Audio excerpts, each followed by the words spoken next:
Gun Owners Radio. Welcome, everybody. We make activism easy. This is show number 452. Thank you so much for watching and joining us here on Gun Owners Radio. I hope you're having a great week. We got a bunch of cool stuff here for you today. Not Me, our women's program here in San Diego and actually across Southern California, turns 6 years old. Congratulations. We're going to talk about what's up with magazines in California. There's still some questions there. And I had a little bit I wanted to add. So I think it'll be really interesting. If you have any interest in normal capacity magazines in California, you'll be interested in this. And we're going to talk to Erin Pettengill from Personal Protection Academy about emergency first aid. That and a whole lot more. So stick with us. And you're going to have a lot of fun. Have you heard Gun Owners Radio records at our studio at Discount Gun Mart? It's time for you to check out DGM in San Diego on Marina Boulevard and in Santee by Gillespie Field. Guns, ammo, range time, and training, they have it all. Look up discountgunmart.com for more info.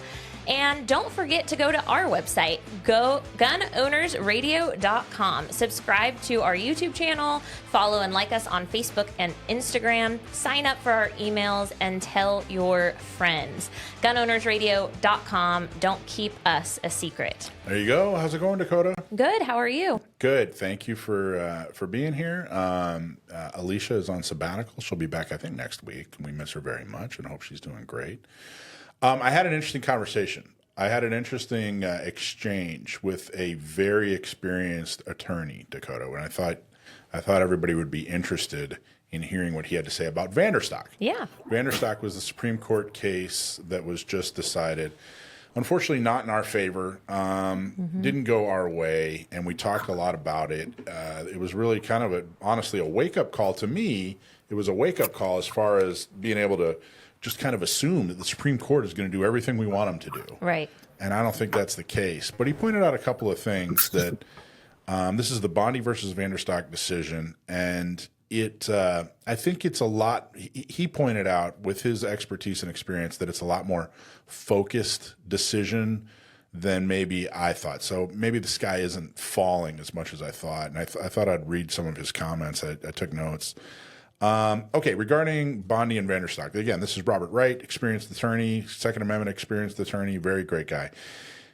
It merely holds that the ATF 2022 rule prohibiting the sale of weapons, part kits, and disassembled receivers or frames does not facially violate the National Gun Act of 1968, meaning the Supreme Court did not find that the rule was inconsistent on its face in all instances with the Act's definition of weapon. Now, here's the important piece that maybe I didn't see as thoroughly as he explains here. So weapon, quote unquote weapon, that's an artifact noun used by Congress to describe the intended use of an unfinished product or the parts kit. Although one kit that can be readily converted into a Glock-type handgun in 21 minutes with little effort and simple tools is a weapon, an example used by the Supreme Court majority, a kit requiring more time, effort, expertise, or specialized tools to be complete may not be a weapon. That's a direct quote. So if it requires more, quote, time, effort, expertise, or specialized tools to complete, end quote, then it may not be considered a weapon according to this decision. So there's no what he calls a bright line rule here. And because there's no bright line rule, except for the Glock replica example, if someone sells a kit without knowing it violates the law or requires a background check, the government should not unfairly penalize that person because of a fair notice problem. Interesting. And that's actually, Kavanaugh pointed that out. So they basically said, look, if it isn't exactly this, what we're describing, and they do something unintentional, that we're not saying that that's illegal. So it was a very, very focused, it was a much more focused decision than I thought. He went on to say that the rule does not allow the ATF, quote, to regulate standalone triggers, barrels, stocks, or magazines. Extremely important. The rule, especially with this ridiculousness here in California, they're trying to make barrels into guns, which is just ludicrous. The rule does not regulate all weapons kits, quote, without regard to how complete they come or how difficult they are to assemble. The rule does not have the unintended result of applying to receivers on AR pattern rifles or AR pattern firearms or, whatever, pistols, rifle, however, AR pattern, Yeah. Which could be converted to automatic fire and qualify as machine guns, violating the National Firearms Act. I thought that was all enormously... It's kind of a relief how it's being, what we've heard about it, I think maybe has been taken a little bit out of context. It sounds like it's much more narrow than I had originally thought. I think so too. And honestly, I kind of looked back to when I read it's 127 pages. Yeah. So I thought back to when I read it, and I think that there's kind of this, this E2 brutai, you know what I mean? Like where Yes. it was so disappointing that our friends in the Supreme Court turned on us. Right. That it maybe that first couple of reads was a little bit more dramatic than maybe it should have been. Still a bad decision. Yes, agreed. Still don't agree with it. But I thought that Robert Wright's I thought he shined a bright light on some important pieces there, which I appreciate. Well, now it is time for our gun truth of the week. Gun Truth of the Week. Today's Gun Truth. Florida State University professor Gary Kleck produced an article called, quote, Policy Lessons from Recent Gun Control. One of the lessons was from 1966 in Orlando, Florida, when police started teaching gun training specifically meant for women. They publicized the class after a statistical increase in sexual assault. So there was an increase in crime, and specifically sexual assault. So they said, hey, you know what? We're going to teach a bunch of women how to use a gun. After tracking the results, Orlando saw an 88% drop in sexual assault in the year after starting to teach the classes to women. There was no drop in surrounding areas. There was no drop in national statistics. In fact, many places experienced an increase during the same time period. What does this mean? Well, on the 6th anniversary of Not Me, I think that the meaning is clear. Get a gun, get training, get a permit, and carry everywhere you can. And that is your gun truth of the week. Okay. You have Q's, we have A's. Interesting question today. They people still want to know more about the magazine ban and where exactly are we on that. And the reality is we don't quite know exactly the actual, as of this recording here, the decision from, or I should say the order from. Saint Benitez hasn't come back out. He's bound by the decision by the Ninth Circuit Court of Appeals. There's nothing he can do about that. And I think the one thing that most people are not talking about is the fact that it looks like no matter what happens, magazines that hold more than 10 rounds in California are going to be banned. The possession, there's not going to be a grandfather clause. That's what it looks like. I don't know that for a fact. I'm not an attorney. This is not legal advice, but that's the direction it looks like it's going. So, and I'm not suggesting you do anything right now. In other words, I'm not saying you should throw all your magazines away, send them out of state or whatever. Don't do anything yet. But I wanted to point something out. The one thing I wanted to point out was that Dakota, what is this? A magazine. It's a magazine. It's an AR magazine though, right? Mm-hmm. Is that a 30-round magazine? It's hard to tell. Hard to tell. Now, here's why it's hard to tell. I want to show you something. So if you look closely here, I'm going to see if the camera can pick that up. Look at that. Written on that magazine, 458 SOCOM, 10 rounds only. Now, what is a 458 SOCOM? Wabam. That is a 458 SOCOM. It's much bigger than a 5.56. In fact, as you can see in this magazine, it is a single stack bullet cartridge. Mm-hmm. So I guess what I'm saying is I don't have any 30-round 5.56 magazines. I have a number of 10-round 458 SOCOM magazines, and I think that this is. I think a lot of people in California should have 10 round 458 SOCOM magazines. And it's actually super easy. And you can tell because it's got the actual cartridge in it. It's got the writing on it. But the other thing you have to have if you're going to do this is you actually have to have a 458 SOCOM upper. And that's all you have to buy. I actually bought this upper from Rifle Supply in Orange County. Those guys are wonderful. They're fantastic. You buy this whole upper and boom, you can put it on your AR lower, and then your magazines are 10 round 458 SOCOM magazines. And I highly recommend that your magazines say exactly what they are. Now, I'm not an attorney. This isn't legal advice. I'm not suggesting you do this. I'm not suggesting it'll pass a legal muster. The reality is it's going to vary from cop to cop. It's going to vary from judge to judge. There isn't going to be a situation or a day where the California DOJ is going to say, hey, here's our official opinion. You can have these. But this is something I have in my life, and I wanted to share with you. So, and if you've never shot a 458 SOCOM, you ever shot a 458 SOCOM, Dakota? I have not. It is a fantastic round. It is wonderful.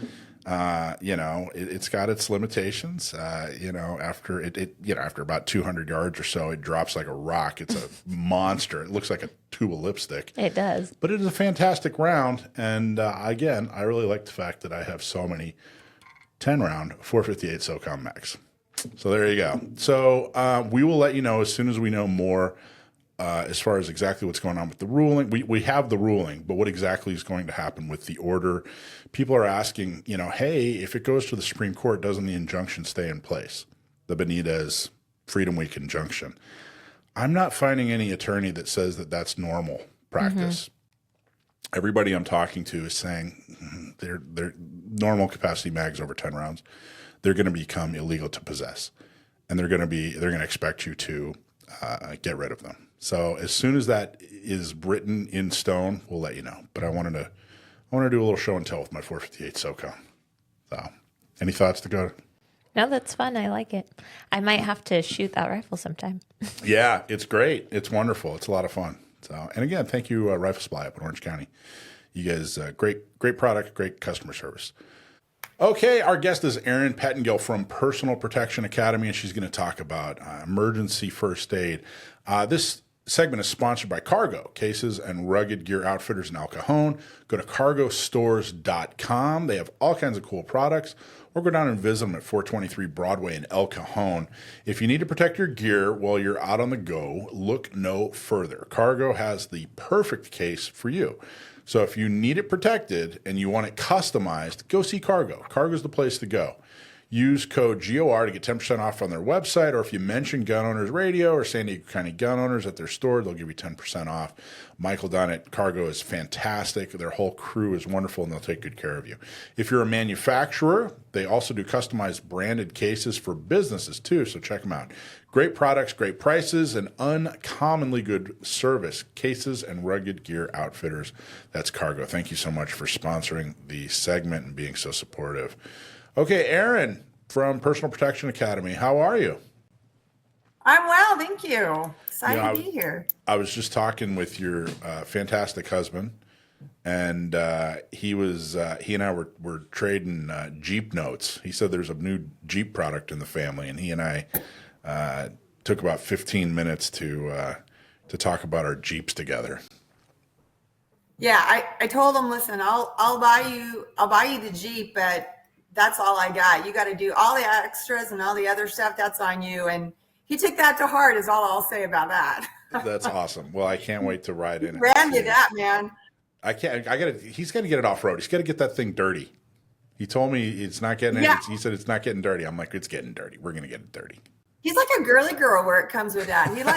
He takes it every week or twice a week to get it cleaned and detailed. I'm like, dude, I said the same thing. I'm like, listen, we got this for a real purpose, and let's use it for what we can. So. That's awesome.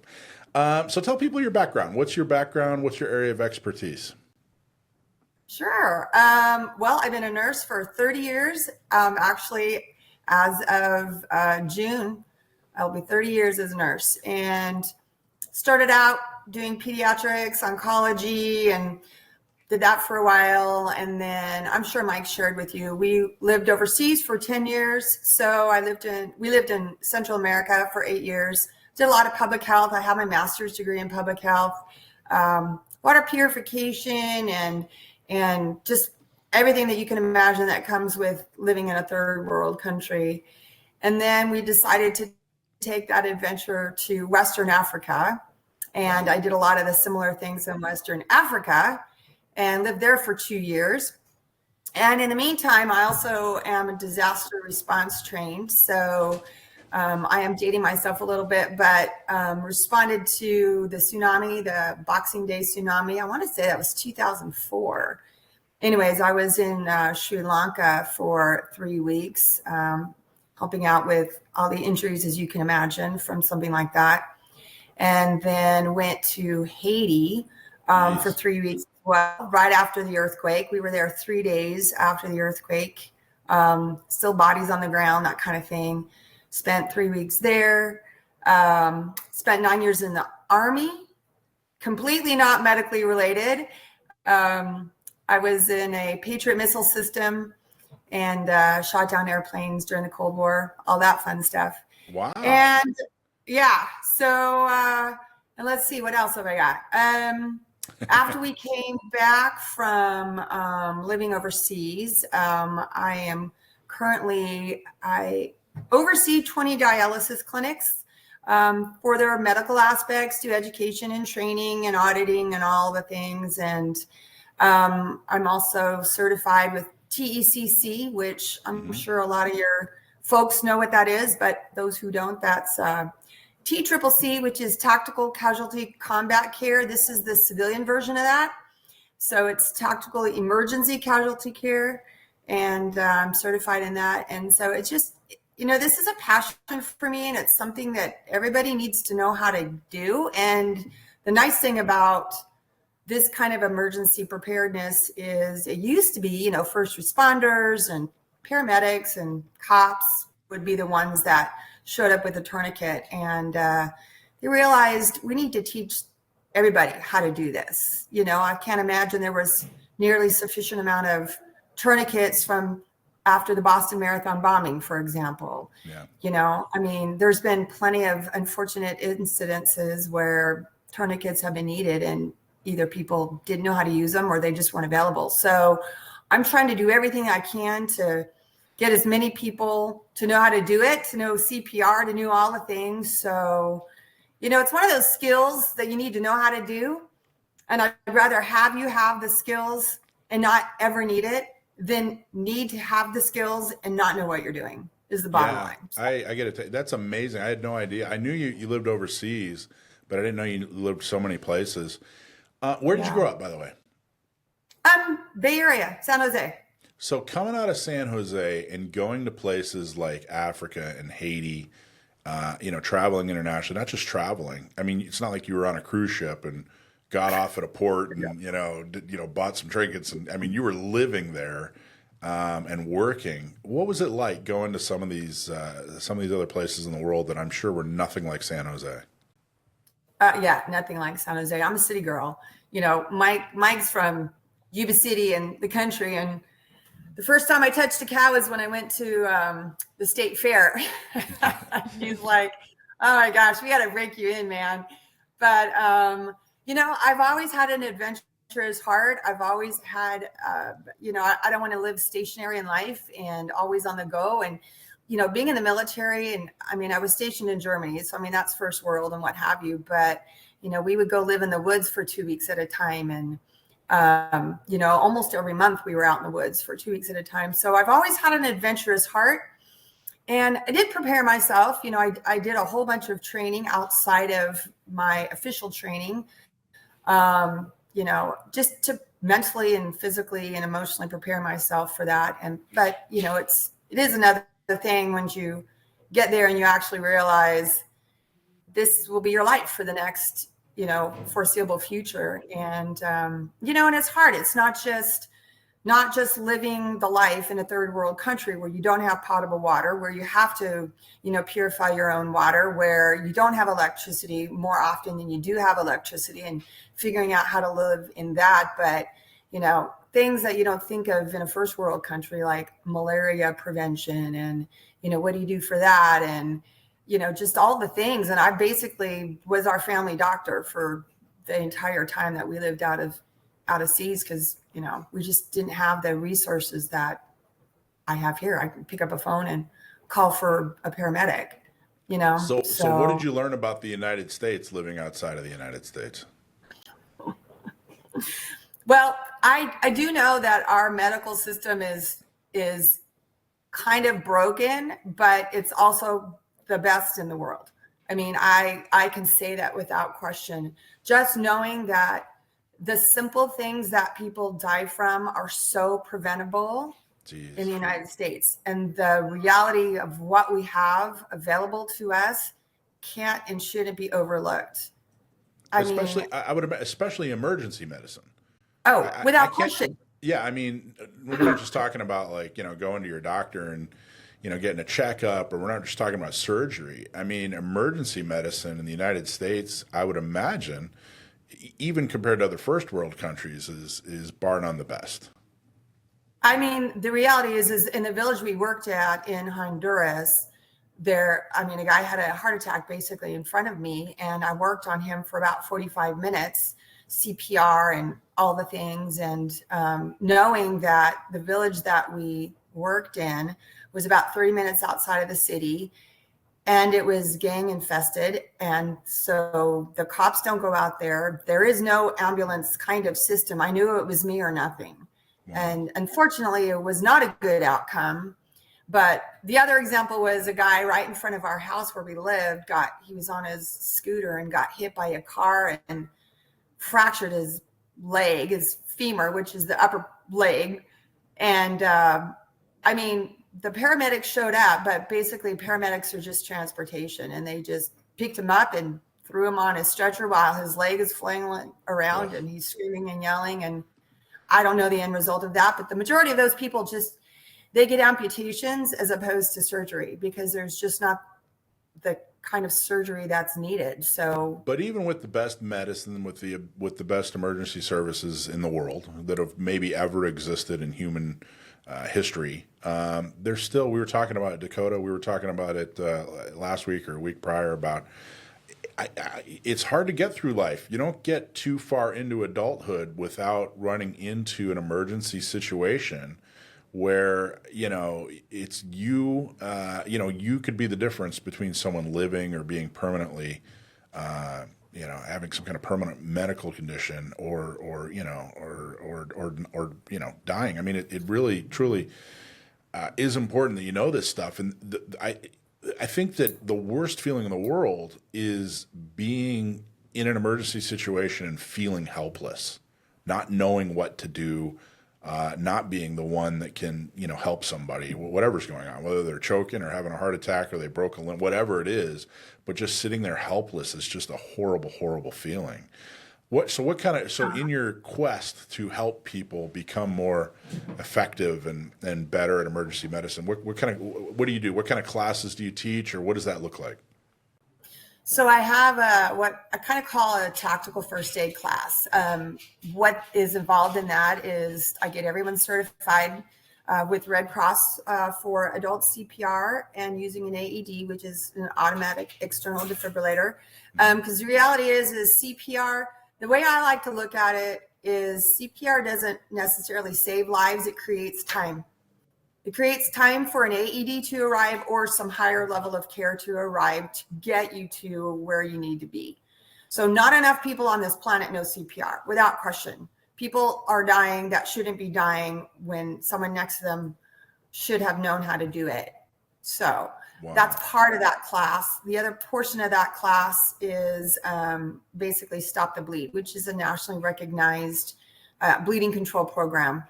And that includes tourniquet use, chest seals, packing, all of that kind of stuff. And again, I mean, you can bleed out from a hemorrhagic bleed in 2 to 4 minutes. I mean, as good as our EMS system is in the United States, 2 minutes is not sufficient time. And in the meantime, you've bled out. It's a And lot to so ask for an ambulance to show up within 2 minutes or even within 4 minutes is a lot to ask. Even just for absolutely. a 911 call to get made Yep. and the location to be given to dispatch, 2 minutes is a lot to ask. Yeah, It's a exactly. lot to ask.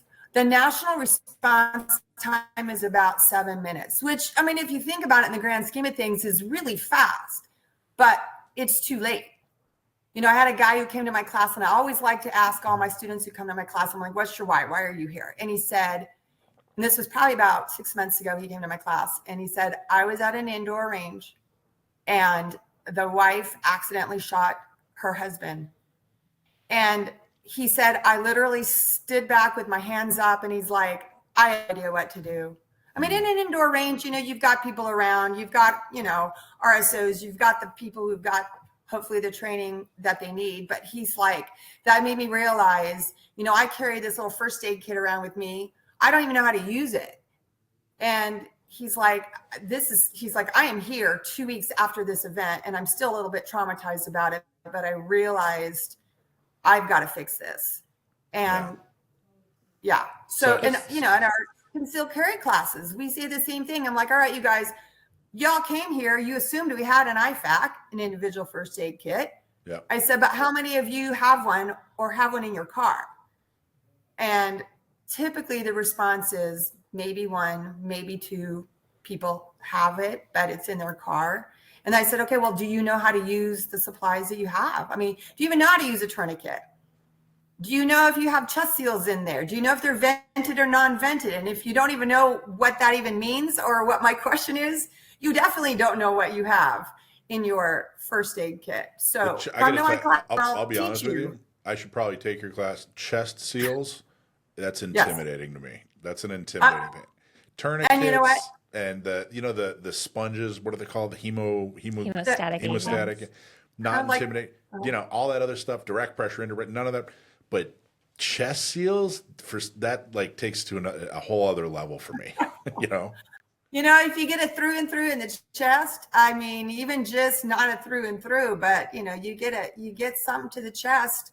You know, you can end up with a tension pneumothorax, which is way more technical information than you need to know, but that can kill you. I mean, obviously. So it compresses your lung, which compresses your heart, which makes you stop breathing. And anyway, so you got to get that on board too. I mean, so you need to know how to use that too. And none of this, I don't, there really isn't anybody out there that should be worried that they don't have the ability to learn or do these things. This is all, anybody can do this stuff. Anybody. And I'll tell you what, everyone gets a little practice tourniquet, because that's another misconception, is you jump on a certain website and you type in cat tourniquet and you'll get a $7.49 tourniquet. And people think they're doing the right thing and they buy them, and you should never say your life is dependent on a $7.49 tourniquet. You better be spending at least $30 on a real tourniquet, because those are fake. Yes. Because they'll break, right? The cheap ones will break. They'll break. Yeah. High. You know how absolutely mad I would be if I were putting a tourniquet on somebody to save their life and it broke because it's some cheap Chinese copy. I would be. And that's exactly what they are. High fail rate on those tourniquets. So, I mean, I teach in my class, like, the first thing I do is teach them how to use it. And then I'm like, okay, you guys, throughout this class, I'm going to give you a limb and you have 2 minutes to put on your tourniquet from start to end. And so we'll just be going along and I'm showing some slide decks and talking about this. And then I'll say, right lower leg, go. And then I start the timer and I'm screaming and yelling at people because I'm trying to raise the adrenaline in the room, because that's what it's going to be, right? And then I'll go around and check to see how well they did or didn't do. And I do that throughout the class because, that's the reality, is it's going to be a stressful situation. And then at the end, I have a little active shooter scenario and it's total chaos and I absolutely love it. And then we debrief at the end and I'm like, Erin, that was terrible. That was so chaotic. I'm like, that's the point, because a mass shooter is not going to come in and advertise, oh, I'm here, get ready. And hopefully you have the supplies on you that you need. So I love doing that part of the class. Yeah, there's no calling time out, in a real situation. No. So what are some yeah. pointers you have if folks out there, other than take a class? What are some misconceptions or myths or something that people tend to believe but that's wrong, or something that people don't know that they should? It's really funny is because actually right before I teach how to actually use a tourniquet, I go over the 6 misconceptions or the myths about tourniquet use. Oh, wow. All right. And Give us one. What's a good one? Okay. One is that you're going to lose your limb. Yeah. And it's kind of a trick question. And I realize that the reality is there's only one tourniquet. Well, let me back up. There's 5 major types of tourniquets in use out on the market. And so I say that because if you have an IFAC that has a certain type of tourniquet and somebody hands you another tourniquet that's different, how you use that tourniquet is different. So like the soft T and the cat T, for example, 2 different types of tourniquets. There's a rat T, there's a ratchet tourniquet, there's a SWAT T, and those are all out there and in people's IFACs. And if you don't know how to use one tourniquet, you need to know how to use all the primary types of tourniquets, or they'll hand you something, you'll be like, I don't even know what to do with this. So that's a thing. But so the by the way, I remember that in the late 80s when I learned how to do first aid, that was what was taught about tourniquets, is the only use a tourniquet if you know they're going to lose a limb, because if you put a tourniquet on, they will definitely lose the limb. And I 10 years later, late 90s, certainly by the Afghanistan war, by that time, it was all that had totally changed, and that no, that's just simply not true. That a tourniquet can save a life and without costing a limb. So the magic number is 2 hours. So once you put a tourniquet on, you keep it on. You leave it on until you get to higher level of care is the bottom line. And of all of those tourniquets that are out there, the cat tourniquet really is the only one that it even has a place to put the time on the tourniquet. All the other ones don't have it. And the reality is because if it's on your limb for 2 hours or less, then the likelihood of you having any kind of permanent damage, like whether the muscle starts to die or nerve damage or anything like that, is so insignificantly small. It's once you hit over that 2 hour mark where you may start to have some potential death of tissue or some nerve damage. The ultimate time is 6 hours. If your tourniquet's on for 6 hours, you're probably going to lose the limb. But you know what I teach in my class? And it's the same way I teach in my CPR class. Okay, so they lose a limb, which really sucks, but they're going to be alive tomorrow to complain about it. Yeah. You know what I mean? Exactly. Sure. Yeah. So same with CPR. I'm like, well, what about this? What if I break their ribs? I'm like, well, you probably will, but I don't care. Because they're going to be alive tomorrow to complain about their broken ribs. So you can't be dead or dead. Yeah. I remember, it was kind of funny. I remember, I don't know, 10 plus years ago, I put together, all these products started becoming mainstream, like the Quick Clot, and the really nice tourniquets and whatnot. So I put together this kick-ass, first aid kit. And I was, I'd carry it in my range bag, right? And then I was at I think it was a tactical shotgun match, and somebody next to me needed a Band-Aid. That's all they needed. They just needed a Band-Aid. And guess what I didn't have in my kick-ass first aid kit, So don't forget the basics, too. Oh, yeah. I call that my boo-boo kit. I have my boo-boo kit, which is separate and aside, and then I have my IFAC, So, I mean, yeah. Yeah. So how often do you have your classes? About every 6 weeks. Okay. Sometimes I'll do a just to stop the bleed class. And that we'll do in the evenings because it leaves it available for people who are working or whatever to come to that. But my tactical first aid classes, I do about every 6 weeks. Okay, so, cool. And you can bring like teenage kids and up, right? I mean, as far as age limit, yeah. I 100%. mean, yeah. So, All right, cool. Where are you guys located? We are in Marietta. We have an office off of Cal Oaks. where we do all of our in-class portion of our trainings. So like for these tactical first aid classes, that's what we do. And the other thing that I do that, well, we both do, is if there's a class that you really want that doesn't work with the timeline or the time frame that we have it on, as long as you got 3 or more people, we'll go to you. I just went down to San Diego about 2 weeks ago. And there was a company that came and asked me to do basically my tactical first aid class. So I went down to them, took all the things, all the supplies, all the mannequins for their certification for CPR and all the stop the bleed stuff, and went down to them. So we definitely do that because, like I said, my passion is to get it out there however I can, whatever that means. That's phenomenal. Erin, that's very, very cool. Personal Protection Academy, what's your website? We are info@theppa.com. Great. Okay. Well, thank you, Erin. Thank you so much for everything that you do. Fascinating life that you've led. I got to tell you, you've been all over the place. Honduras, sure have. Haiti, and you've blessed the rains down in Africa, I guess. So sure enough. Awesome job on everything you've done. Thank you so much for joining us. Really appreciate all it. right. Everybody, thanks, you guys. Thanks for all you do, man. Yes, ma'am. Personal Protection Academy in Marietta. Mike and Erin Pettengill, you guys are the best. Thank you so much. All right. Thanks. All right, let's do our legal update.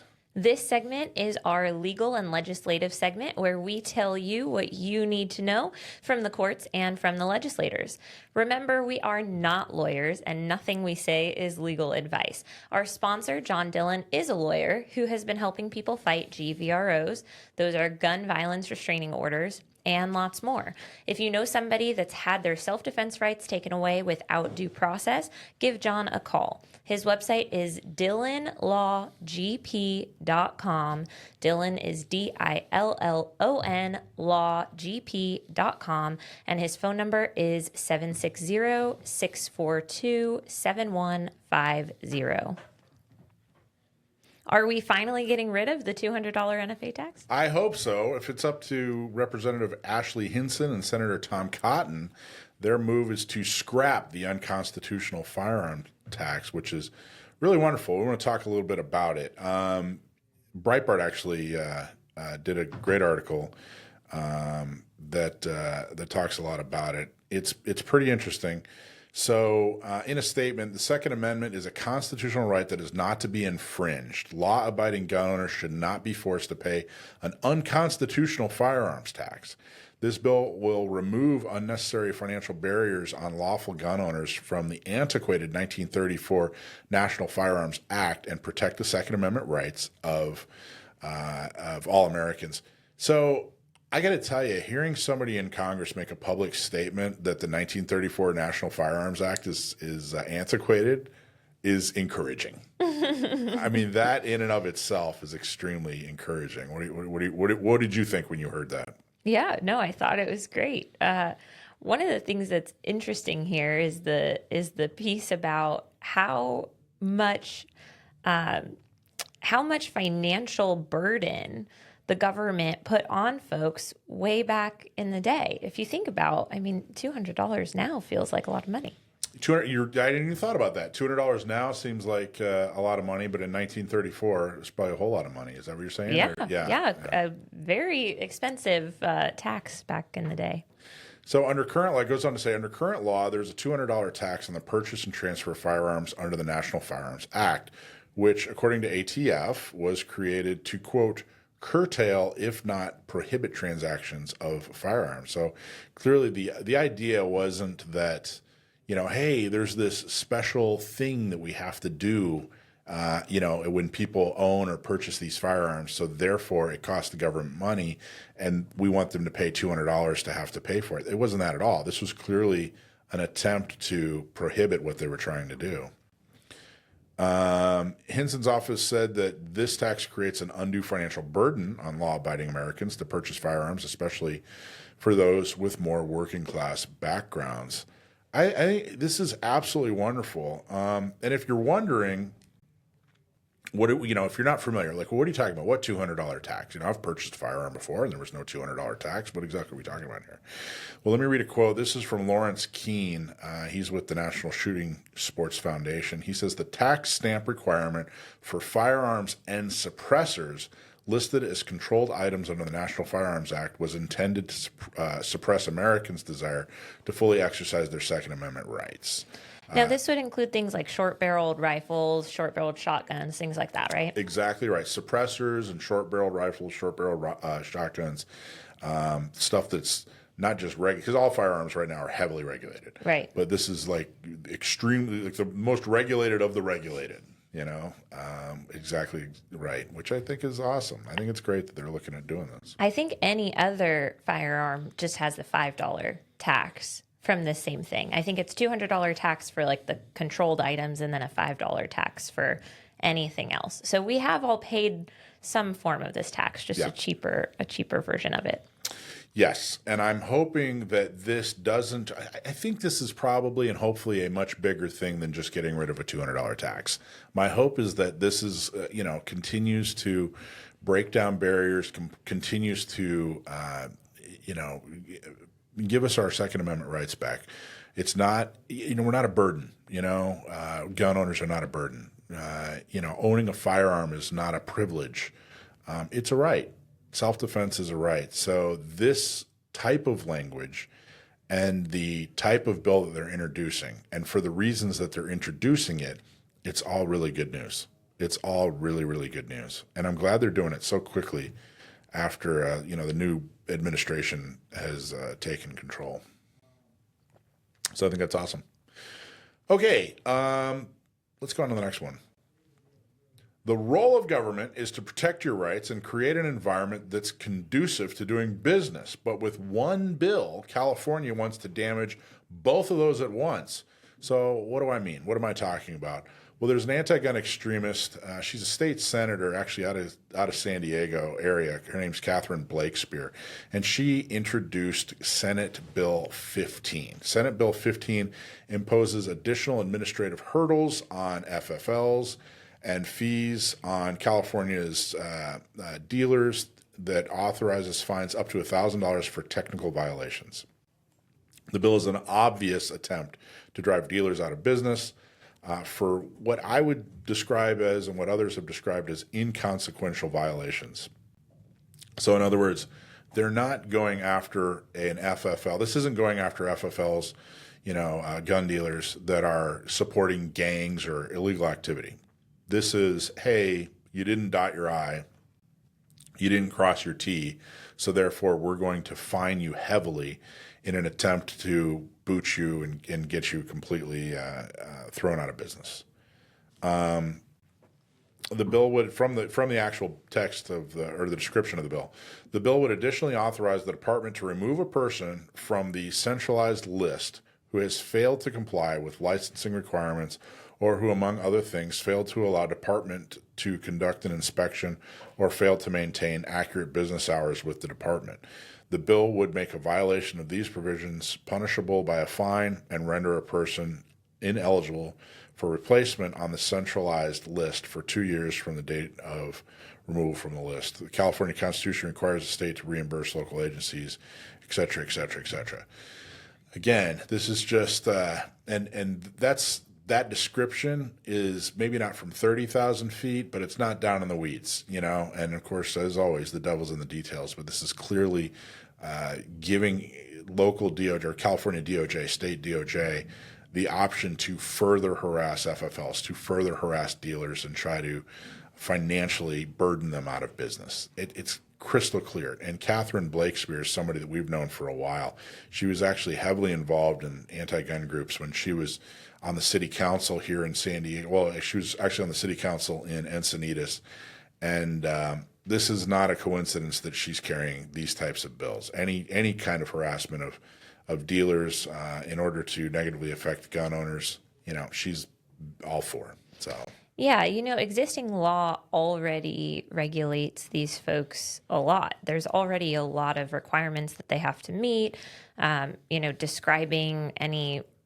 There's so much in the way of what the FFL or what the dealer has to do to all comply as it is. And if you read the actual text of the SB 15, it goes through and explains what the existing law requires and then explains the changes. And in my opinion, all of the changes that it's pushing for are just more paperwork, more difficulty for these folks to actually keep track of. It's going to be very difficult to not accidentally violate this because there's so much little tiny, so many little tiny details in here that would be very difficult for any business to keep track of. And $1,000 fine for a gun shop is a big deal. Yeah. Gun shops are not, soaking in money. I mean, the amount of money you make selling a firearm, the margin is so tight. So, you get a couple of these violations and it could very, very quickly put you out of business. Yeah. One of the interesting pieces of it that I thought was it's requiring firearm dealers that it would start in 2028 to maintain inventory records as specified at their place of business in a manner prescribed by the department. So instead of whatever current system you have, maybe you've spent a lot of money on the system that you use, you've figured out something that works for you and your employees, but now the department is going to prescribe the manner in which you have to keep track of your inventory. I'm like, that's very, very interesting. Yeah. Well, again, this isn't because they're trying to help anybody. I think that's the important thing we got to take away from that. So, all right. So that is Senate Bill 15, SB 15. And again, Catherine Blakespear is somebody, we could have stopped her before she got to the state level, and that's why it's important to focus on city councils, school boards, county boards, sheriff, because they're the ones that eventually move up to Sacramento and Washington, D.C. and try to take your gun rights away, although they've been doing it on the city level as well. So, yeah. Okay. So AB 1092. AB 1092 is the bill that they're looking to extend the amount of time you get to have your CCW permit before you renew. Currently, it's 2 years in California. AB 1092 was looking to extend that to 4 years. Unfortunately, it didn't make it out of its first committee.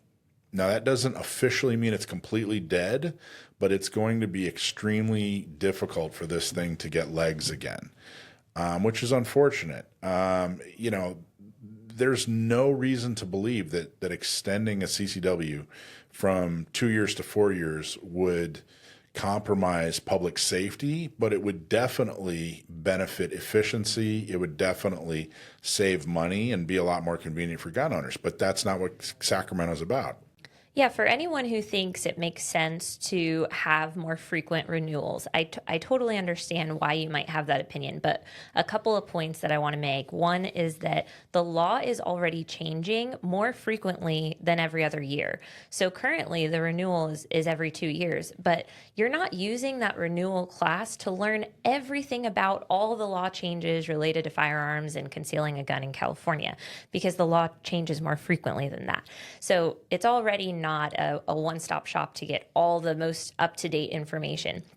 If you are thinking about, it makes sense that they have to come back to a class and learn about the updates. Again, the updates are not, they're not all happening on the date of the class. The updates have been happening throughout that 2-year period. The next thing is think about the challenge it is for folks to actually renew. So it's not as simple as just, showing up and taking a class. You have to apply for the renewal. If you moved, you have to have, a bunch of documentation that shows your new address. Then you have to go sit in an 8-hour class, probably on a weekend. And for folks who work on the weekends, that can be really, really challenging to make fit in your schedule. But aside from all that, you're also paying the sheriff's department, again, for the renewal, and you're paying the instructor for the 8-hour class. So this is basically just taking folks' money repeatedly over and over and over throughout the entire life of their CCW. So those are kind of the two main reasons that I have for why I wouldn't support, or why I don't support renewals being so frequent. Personally, I actually don't think you should have to renew. I think as long as you live in that county, you should, as long as you are updating your address every time you move, you should be able to have a CCW permit for the rest of your life. There shouldn't be any sort of formal government process to keep that up to date. Yeah, and a lot of people that would ask the question, well, gee, how do we know if they're still law abiding? How do we know if they're not renewing every 2 years? How do we know that this person is still obeying the law? Sheriff Martinez from San Diego, who's somebody who was endorsed by San Diego County gun owners, and we helped her get elected, and she's done a fantastic job with the CCW process, actually produced a report that's up on the website. And we're going to link to the to the website so you can read the whole thing for yourself. But one of the things that she says in her statement is, because she was very supportive of going from 2 to 4 years, and she says that despite an extended renewal period, the responsibility of the permit holder to be law-abiding would remain. Extending the term of the CCW is a common sense approach that will not compromise public safety because the sheriff's office receives arrest and law enforcement contact notification for licensed CCW holders. Basically, CCW holders are under constant critique or observation. Exactly. Yeah. If you're a CCW holder and you break the law, then local law enforcement immediately gets notified, and you could lose your license. And that happens fairly often. I should say it doesn't happen fairly often because CCW holders really don't commit much crime, but the folks who do commit crime, they lose their license quickly. Yes. Yeah. And that's not just true here in San Diego. It's true pretty much throughout California. There's a lot going on with CCWs. CRPA is suing the LA County Sheriff's Department for purposely delaying their permits. Basically, it's taken a year, 2 years to get a permit in LA because they don't care. The LA County Sheriff doesn't want you to have your CCW, so why would they put any resources? The LA County Board of Supervisors doesn't want you to have your CCW, so why would they put any resources? So they're suing, and that's a fantastic lawsuit. Then above and beyond that, the Civil Rights Division of the Trump administration is actually going after not just LA, but they said they were going after the entire state for violating people's Second Amendment rights, which, thanks to Heller, back in 2008, the Heller decision, it has been affirmed that the Second Amendment is absolutely a civil right. And I've long said that, hey, we have got to treat this thing the same way that we treated other civil rights issues. What they are and have done to gun owners in California is no different than what they did, with Jim Crow laws in the South. It is just as much a civil right. It's certainly not a second-class right.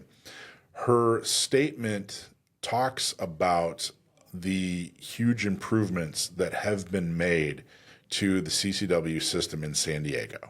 She also emphasizes that it's not enough, and she wants to continue to improve it. But let me give you a couple of highlights. And again, we're going to put this link up so that you can read it. And then if you're a member of San Diego County Gun Owners, if you're getting our email, you're going to get this sent out via email. So some of the takeaways: Sheriff Martinez is committed to issuing CCWs and improving wait times. Active CCW permits in San Diego have increased from 8,919 when she took office, so 8,919, to 25,892.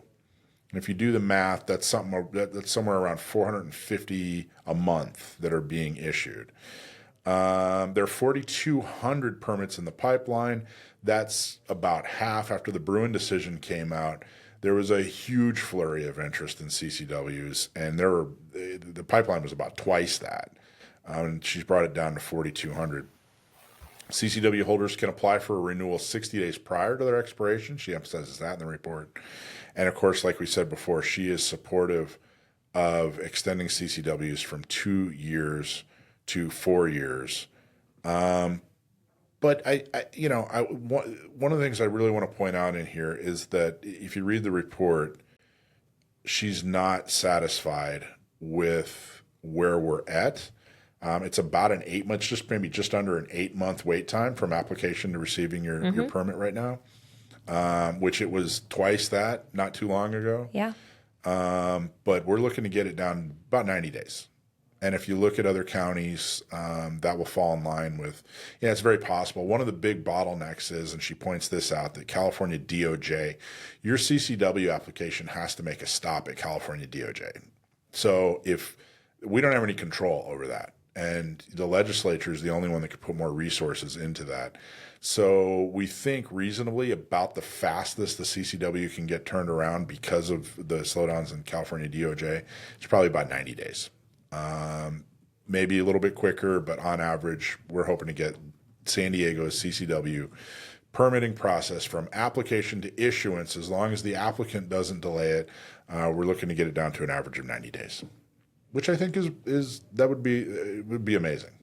Yeah, no, I think 90 days is a great goal. I think, obviously, if it were possible to have a same day turnaround, that would be amazing, right? We all want to be able to go to the sheriff's department and walk out with a CCW, but unfortunately, that's not going to be a reality in California, at least not anytime soon. So I think 90 days is a great goal to start with. The one thing that I want to mention, because we're talking about renewals, is that there are already CCW permits in San Diego County that are good for more than 2 years, right? I think there's like a judicial permit and something else. So it's like some people already have this privilege. We're just trying to make it the same for everybody. That's right. Some people are a little bit more equal than others, aren't they? Apparently so. Yes, I would love to be able to extend that to everybody. But like you said, even further. I mean, 4 years would be great, but other states have it extended much longer. Yeah, I think my Utah permit, if I'm not mistaken, is every 5 years, maybe every 7. Yeah. I've only renewed it once, and I've had that for a long time. So, well, there you go. All right, that's all you need to know this week about your legal and legislative update.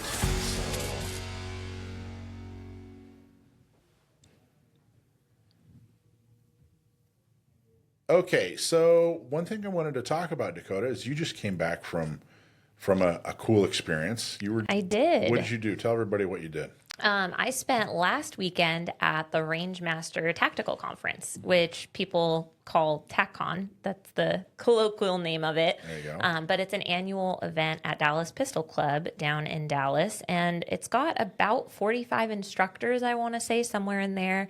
I'm sure including instructors many of you have heard of, like Moss Ayub was just on the show, and he was there.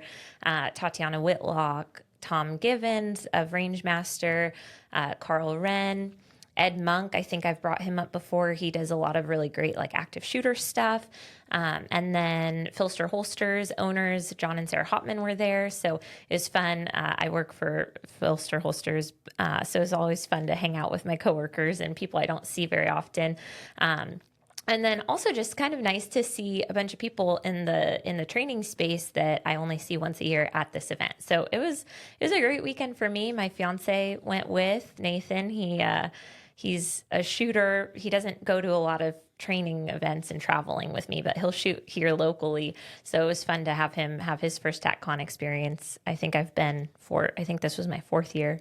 That's awesome. But yeah, it's a lot of fun. So it's open to anybody, not just instructors, or? Yeah, so you don't have to be an instructor. So Rangemaster is very well known for their instructor program. Tom and Lynn Givens run Rangemaster, and they have a pistol instructor program that's very renowned for being thorough and a great place to kind of get started once you've got your NRA or USCCA kind of basic pistol instructor certs. So they're very well known for their instructor track, but the conference itself has a variety of options. So there's some classes available over the weekend that are specifically for instructors, but a lot of other classes are available for anybody, regardless of whether or not you teach or you just want to become a better self-defender. Everybody's pretty much taking classes from concealment. So, concealed carry holsters, guns are hidden, with the exception of some law enforcement will wear their duty belt rig with their outside the waistband holster that they wear to work. But most of the civilians are concealed for the whole weekend. And what'd you use? What was your gun and what was your holster that you used? I used a Glock in an Enigma. So the Filster Enigma is the concealed carry system that goes underneath your clothes. I prefer that for these types of things because I can wear it with like regular gym shorts and, clothes that I actually wear, sweatpants, you know. So I was looking like a bum all weekend and it was great. So yeah, I did a few different shooting classes. And then the way TacCon works is all the classes are 2-hour blocks. So you've got lectures, you've got live fire options. And so I took some medical lectures. I listened to Claude Warner's case study on the off-duty shootings of LAPD, which is super interesting. If you read, there's LAPD publishes all of their officer-involved shootings, but you can find just the ones that are off-duty officers. And so that's kind of a good window into like civilian shootings because when they're off duty, they pretty much have the same rules as civilians, you know? So you get to see, how many of them actually had their gun on them at the time that they needed it, or who had to run into their house or run into their car or whatever to get their gun. So it was really interesting. He kind of took a bunch of different, I think about 500 shootings and kind of boiled it down to some tips and things that everybody should be aware of and think about for their own life and safety. Did you have any big changes to what your training or what you do, or any kind of epiphany or anything, or was it all just kind of polishing up what you're already doing? I wouldn't say I had any big epiphanies. I think because I've been to TacCon and I've been to a Girl in a Gun National Conference a lot of times, I use these training events, these weekends, as an opportunity to see who I might want to train with for a full weekend class. Oh, cool. That's a good idea. So, yeah. They're all 2-hour blocks. And so I get to kind of take a bunch of different 2-hour blocks and say, okay, I've really liked this, particular instructor's style, or I think they have a lot that I could learn from them and things like that. So, so there you go. So instructors, if Dakota's in your class, it's a job interview. So yeah, it's a lot of time and effort and money to go travel for a weekend class, and I want to make sure I get there and get what I want out of it. I come home feeling happy with what I learned. So nice. And how did the fiance do? He did great. He took quite a few live fire classes, and yeah, he did very well. He participated in the match. Everybody has an opportunity to shoot the match over the weekend if they want to, and then top 8 women advanced to the shoot-off, and top 16 men advanced to the shoot-off. And so it's kind of a fun, spectator sport on Sunday afternoon. Everybody gathers and cheers and watches the shoot-off happen. So it's a lot of fun. That's cool. I made the shoot off the last 2 years. This year I placed 9th, which was one shy of the shoot off. So that was disappointing, but it is what it is. And I'll be back next year. There you go. That's the spirit. Awesome. If people want more information on TacCon, where do they go? They can go to taccon.info, I believe is the TacCon, like the conference website. But you can also just Google Rangemaster Tactical Conference. You'll see people do like after action reports where they write a whole bunch about the weekend and what they learned. So if you want to just figure out what people like about it and why you should maybe go, you can Google it. I will warn everybody that it sells out the same day that tickets open. So you've got to be on it or you'll miss your chance. But it's a great conference. Awesome. All right, great. Well, let's do deployment. Let's move on and tell everybody how they can be a better activist. Okay, this segment brought to you by Red, White, and Badass Brew Coffee. Go to rwbbcoffee.com. RWBB Coffee. Use code GOR and you'll get 15% off. Fantastic Second Amendment company, very supportive of Gun Owners Radio. So being an activist and being an American, frankly, it's not a spectator sport. You actually have to run your own life. You are your own first responder.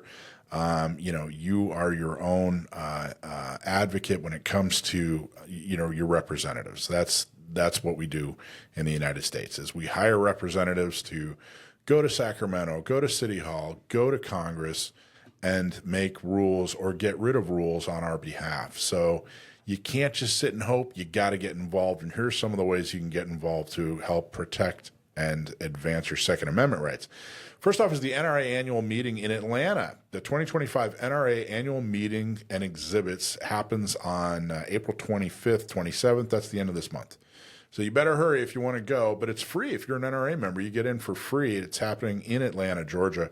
If you want more information, go to nraam.org, nraam.org, and check them out. Thanks for all the great work that NRA is doing.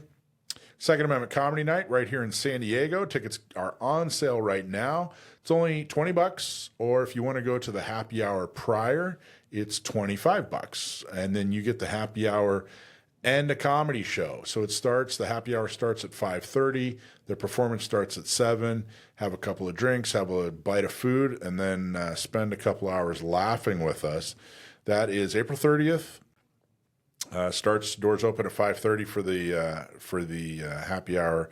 Again, $20 for the show, or $25 gets you the show and the happy hour. So join us. Come have fun. We're on our way. We've already sold.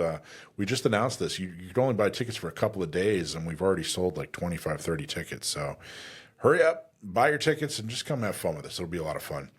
So if you want to do some meaningful activism, we have the site for you. If you go to our website under the volunteer section, there's all kinds of cool things that you can do that are super, super easy.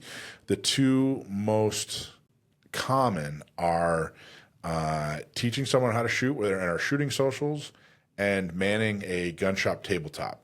So we have at least monthly, and usually 2 or 3 times a month, we have a shooting social. And what's a shooting social? Well, that's where we find a group of people who've maybe never shot before or haven't shot in a long time. They have very little experience.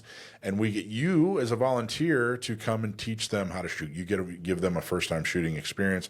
All you got to do is bring your eye and ear protection and your 9mm, and we do the rest. We make it super easy. We make your activism super easy. And then manning a tabletop. We have tabletops mostly at gun shops. We have it at all kinds of different venues, and you just get to come, hang out, and talk about Second Amendment, talk about San Diego County gun owners, talk about CCWs for a few hours, usually on a Saturday. You can sign up here. You'll never be alone. You'll always be with somebody else, and they'll help you out. A lot of fun. Please do just a little bit more this year than you did last year. We also have an intro to communications class coming up, upgraded with mesh tactic gear. That's on May 10th, 2025 in Oceanside. Take our off-grid comms class and get your own mesh tactic device so you can send text messages even when there's no cell service or internet. Gunfights are rare. Trauma is not. Learn the first aid skills every armed citizen should know. Sign up for our Prepared Protector First Aid Armed Citizens class. That's on May 17th at Cargo in El Cajon. Sign up at gunownersradio.com. Go to gunownersradio.com for both the Intro to Communications class and the Trauma class. Both are happening here in May, or actually next month in May. So you have plenty of time, but sign up before it's sold out. So stay informed, get trained, be part of the community, and we'll see you at the next event. All right, everybody's favorite segment, of course, Stump My Nephew. We found out years ago that my nephew Sam the gunman, is extremely good at gun trivia. So we decided to let you send in questions, and if we use them on the air, you get a hat or a shirt. If you stump my nephew, then we will give you a very, very special prize. This segment is sponsored by Seal One, seal1.com. Go to their website, seal1.com. Cleaning your gun shouldn't take forever. Seal One makes it faster and easier so you can spend more time on the range or just living your life. And now, what everybody's been waiting for, Seal One is finally available in an aerosol. That means even quicker, no hassle cleaning, just spray, wipe, and you're good to go. But here's an insider tip. Seal One isn't just for firearms. Use it around the house on squeaky door hinges, sticky sliding doors, window tracks, tools, and metal parts in your garage. Anywhere you'd normally grab WD-40, grab Seal One. It cleans off rust and grime while keeping things running smooth. Try it today. Grab yours at seal1.com. That's seal1.com. One and done with Seal One. All right, Sam, are you there? Yep. How are you guys? Good. Fantastic. How are you? Can't complain. All right, good. I don't want to hear it if you did. So there you go. All right. We have an interesting, I thought this was a cool question. Yeah, this is. Right? So Nancy Susan Framingham from LA asks, what is a dum-dum bullet and what were they named after? Nancy Susan Framingham from Los Angeles, which sure is a place that exists. What is a dum-dum bullet, and what was the second part of the question? And what were they named after? What were they named after? Okay, yeah, this is a really interesting question. A dum-dum, I'll give you the short answer first, and then I'll give you the explanation. A dum-dum bullet is basically a soft point. The long answer is that in colonial India, so when India was still a British territory, the soldiers stationed there found that they could improve the lethality of their rifle bullets by actually taking a penknife and cutting away the copper jacket on the bullet to expose the soft lead core. And that, as I said, it's a soft point. We all know what that is. Those of us who shoot regularly, you see them in revolvers a lot, for example, or sometimes you'll see a semi-jacketed hollow point that has the lead exposed, so it has that same sort of soft point going on. The dum-dum bullet, they were called dum-dum bullets. Oh, you've got a nice little picture there. That's cool. They were nicknamed dum-dum bullets after the dum-dum arsenal in India, which I believe actually started producing them as a factory thing, not just something soldiers had to put together themselves. And the increased wounding capability of the dum-dum bullets, which would, of course, deform when they hit bones and things like that and create more devastating wounds. The wounding capability was such that they inspired one of the very first pieces of international law with regards to the conduct of warfare. So the Hague Convention of 1899 specifically forbade bullets designed to deform on impact. That is why the sort of conventionally understood interpretation of that, or actually it proscribes expanding bullets and exploding bullets used against people. And the sort of consensus interpretation of that is no hollow points in warfare. That's where that comes from. That's awesome. Well, Wow. Did he get it right? Yes, he did. Surprise, surprise. The dum-dum bullets were unjacketed lead rounds produced by the dum-dum arsenal in India during the late 19th century. The development of the dum-dum bullet, a soft-pointed bullet, took place at the British arsenal in Dum Dum near Calcutta around 1890. There you go. Wow. Not too bad. Always impressive. If you want to try to stump Sam, don't forget to send in your questions. Go to gunownersradio.com, scroll down to the bottom, and you'll see a link called Stump My Nephew. He's not my nephew, he's Mike's nephew, but that's what the link is called. And send in your questions, see if you can stump the him. collective nephew of the show. Yes. There you go. That's awesome. Great job, Sam. Very, very well done. Why don't you hang out with us, man? We're going to talk about a couple more things, and I'd love your perspective. You have time to hang out with us and talk about a few things? Absolutely, I'd love to. Okay, good. Okay.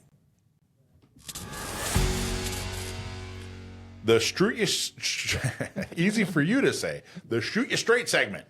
And today we have a special guest, Joe Germisi, who's going to join us and talk about some of the important topics of the day. So this is no bull, just straight shooting on today's hottest gun and political topics. It's time for the Straight Shooter segment. So the first thing I wanted to talk about is, this is really interesting. This is more political than it is Second Amendment, but I think it'll absolutely have some ramifications when it comes to Second Amendment. I read an article, and this is out of the Las Vegas Review Journal. The Las Vegas Review Journal, let's see, this happened on January 4th, 2025, so a couple months ago. Las Vegas Review Journal, excuse me. The Blue State Blues is the name of the article. Progressives are frantically sounding the alarm about blue state governance. The motivation isn't improving quality of life, but the downstream political implications. Quote, bad news, Democrats. America is about to get even redder, warned a recent New York Times opinion video. The Atlantic put it this way: the Democrats are committing particide. A Newsweek headline shouted Democrats have a problem much bigger than Donald Trump. I got to tell you, just by the way, just as a side note, like that's just a couple of sentences where the Las Vegas News Journal is quoting the New York Times that was by the Atlantic, and then finished off with a Newsweek headline. I mean, everybody's talking about this. This isn't just like a one-off, thing. I mean, everybody's talking about this. The concern is the 2030 census. Every decade, congressional seats are reappropriated based on state populations. Because the House is fixed at 435 seats, one state's gain is another state's loss. So, Mike, I always thought if people left one state, like, for example, people are leaving California, they're going to Colorado or some other state, they're taking their politics with them. Yep. So how is this looking bad for the Democrats, that Democrats are leaving Democratic states? Oh, it's a good question. So what we found, and we're going to talk about that, but what we're finding is there are two states, and what's being reported anyway, there are two states that are going to suffer from the census in 2030. Okay. The two states that are going to suffer are California and New York. In other words, they're going to lose some seats. They're going to lose congressional seats. Okay. And they're going to lose, with that, they're going to lose electoral votes for the president. Ah, I see. Because the electoral votes have, the amount of electoral votes for president is the exact amount of people in the House of Representatives plus the exact amount of people in the Senate. That's where they come up with how many electoral votes are out there. And those are based, that number is based on how many people live in that state. Correct. So if your state has 2 people in the House of Representatives and 2 U.S. senators, you get 4 electoral votes. So what's happening is a lot of people are leaving California and they're leaving New York, and they're going to states that are very red. And the folks that are leaving are probably Republican. They're probably people that are like, forget it. This is not worth it. I don't like these goofy, politics. I don't like these policies. So they're leaving. Now, that doesn't mean, everybody. There's a lot of, Democrats that are leaving Democrat states and going to Republican states. But for the most part, and I'm sure if you think about some of the people that left California, and moved to wherever state, were they Republicans or were they Democrats? Yeah, I would say more Republicans for sure out of folks that I know that have moved to like Tennessee, for example. That's a very popular place to be moving. But I think because I lived in Colorado for a little while, I saw a lot of, very, I would say, liberal Californian folks moving to Colorado, for maybe not political reasons, but just moving to other states that are turning blue now, or becoming more and more blue because of the kind of mass exodus, as they call it, of Californians into those states. And the other thing is a lot of the states that are benefiting from this, and we'll talk about that. I say benefiting, they're increasing in size from this, are very Republican states. So they can afford to take on a bunch of Democrats and still be Republican states. I see.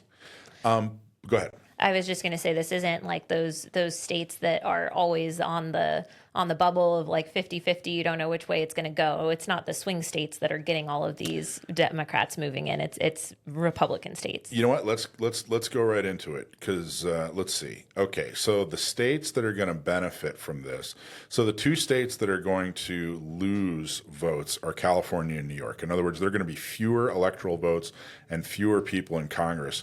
The states that are going to pick up are Texas, Florida, Idaho, and Utah. Wow. Now, Utah and Idaho are very red. Yeah. And Texas and Florida, interestingly enough, were going the direction of becoming battleground states over the last 25 years. But they are now pretty solidly Republican. And I actually came up with some statistics here. In 2016 in Texas, there were 43% of the population voted for Trump. I'm sorry, 43% of the population voted against Trump, 52 voted for Trump. So it's just barely over 50%. And Democrats were really starting to see an opportunity in Texas. And Texas was getting a huge influx of people, especially in the urban areas. Yeah. And the rural areas were remaining fairly conservative or Republican. And then in 2020, Trump again got 52% of the vote. In 2024, however, it's gone up to 56%. Interesting. It's gone up to 56%. Plus, they have 2 Republican senators, one of them being Ted Cruz, which is very Republican. There's nothing squishy about Ted Cruz. And then they have a Republican governor, which pretty much means that Democrats have given up. They're like, all right, we tried spending a bunch of money here, but this is not working. The other state that was right on the cusp was Florida. And if you go back to 2012, it was Obama won 50% to 49%.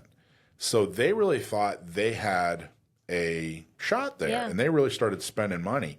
But then the next 3 elections went to Trump. Wow. 49% he won, and then in 2020 he won 52%, and then in 2024 he won 56%.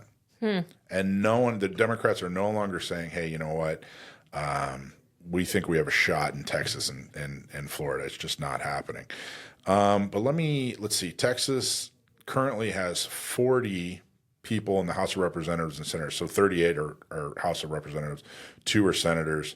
Florida has 30, Idaho has 4, Utah has 6, California has 54, and New York has 28. So they're expecting that California and New York combined, so they have 54 plus 28, that's 70, 80, 82. They're expecting that 82 to go down into the 70s. Wow. So they'll have much less influence, where Utah, Idaho, Florida, and Texas will have much more.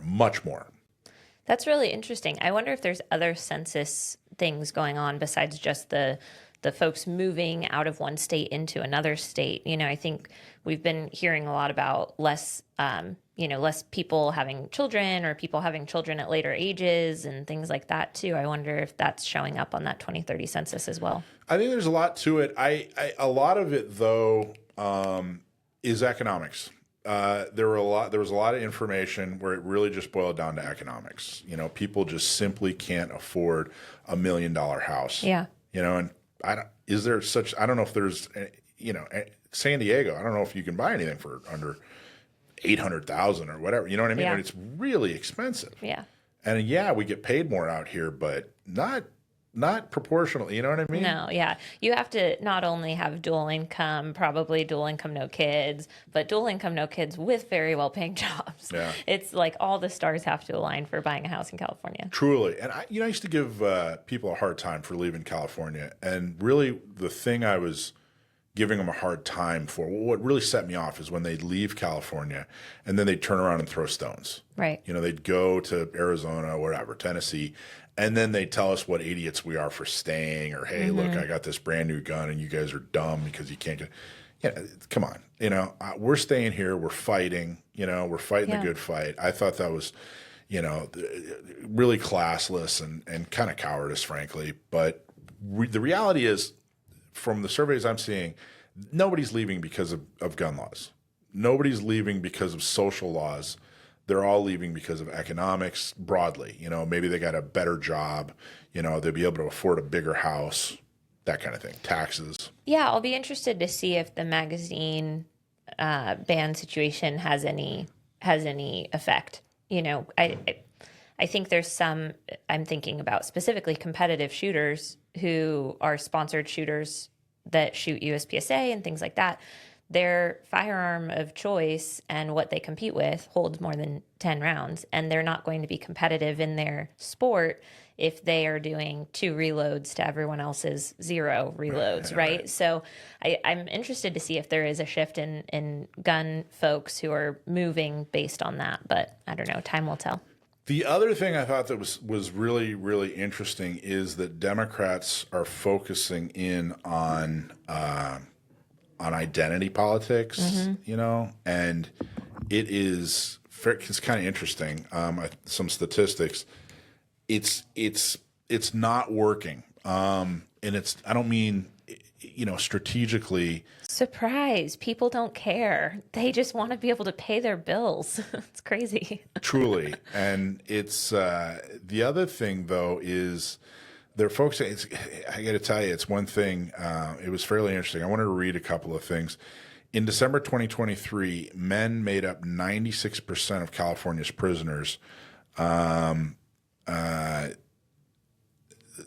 age 25, 15.9% of black males were felons. 6.3% of Hispanic males were felons. 1.7% of white males were felons, which is enormous. That's from the Bureau of Justice Statistics. Had served jail time, not were felons, but had served jail time. Roughly 1/3 or 33% of black men have a felony record. 1/3 of adult black men have a felony record. That's significantly higher than the national average. The national average is about 8% of the population are felons. Is that specifically for California, or are you talking about like general U.S. statistics? Okay. Nationally, yeah. Interesting. People with felony convictions more broadly account for 8% of the overall population and 33% of the African-American male population. That's from the University of Georgia. Between 1980 and 2010, the adult male population that had spent time in prison jumped from 1.79 to 5.55%. For African-American men, that figure rose from 5.76 to 15%. The growth, scope, and spatial distribution of people with felony records in the United States, that's where this came from, was from 1948 to 2010. That was published about 15 years ago or so. Between 1980 and 2010, the adult male population that had received a felony conviction rose from 5.25% to 12.8%. For African-American men, the number soared from 13.29 to, again, 33%. That's from the growth, scope, and spatial distribution of people with felony records in the United States from 1948 to 2010. That was published on September of 2017. So what am I trying to say here? Well, there's a couple of things. Number one, the group that they are focused on, if you're a felon, for the most part, you can't vote. So the group that they're focusing on are not voters, so they're not having an impact like they're hoping for. But the other part of that is this time frame when Democrats are focusing on, like I said, the black vote, the Hispanic vote. Clearly, their policies aren't benefiting those communities. If 1/3 of the adult men in your community are felons, and that is increased, significantly over the last 2, 3, 4 decades when Democrats were really focusing on identity politics, they're basically saying, wait a minute, this is not, benefiting us at all. In fact, our community is getting worse. And if you look at some of the policies that led to that, they're coming from the Democratic Party. Yeah. Every 2 years, the Democrats come out and say, hey, we're going to save you. We're going to help you. We're the only ones that care about you. But here we are 3, 4, 5 decades later, and most of their adult males are in jail and can't vote? Yeah, what's interesting is back in 2020, I remember all over social media, there were these campaigns about how in California we have, taken away people's right to vote and, almost comparing, having served jail time with being, like a prisoner. And there was just all of this messaging about that we should let felons vote. And I think it had been on the ballot before 2020, but in 2020, they did a really good job campaigning for this proposition. I forget what prop it was. I think it was in the teens, like 17 or something. Mm-hmm. But this proposition was basically saying if you're a felon, you should be allowed to vote as long as you're not actively in prison. So it expanded it so that felons who had finished serving their time but were still on parole or probation or mandatory supervision, all of those folks could vote. And that passed in 2020 in California. And so California got, a fair number of votes from that, I'm sure. But I thought that was so interesting that they were comparing it to, like, oh, we're not letting these people who served their time and, have been good members of society since their felony conviction, like, we're not letting them have a voice. But in reality, that's not what the proposition was. That's what the advertising was. The proposition itself was saying, regardless of whether or not you finish serving your time, even if you're still on probation, even if you're still on parole, even if you're still on mandatory supervision, you should be allowed to vote. And it's like, well, if we look at recidivism rates for those folks, it's like a lot of them go back to jail. So we're giving them an opportunity to vote basically just to benefit the Democratic Party. Well, and I think they had to do something. You know what I mean? They had to do something. It was a panic. It was 100%. And if you look at the last two presidential candidates that were Democrats, Kamala Harris was a district attorney. Yeah. Part of her job was putting people in jail, and she was doing it for all kinds of questionable reasons. Like nonviolent crimes and that sort of thing. And then before her was Biden, who back in the 90s was the champion of a crime bill that is now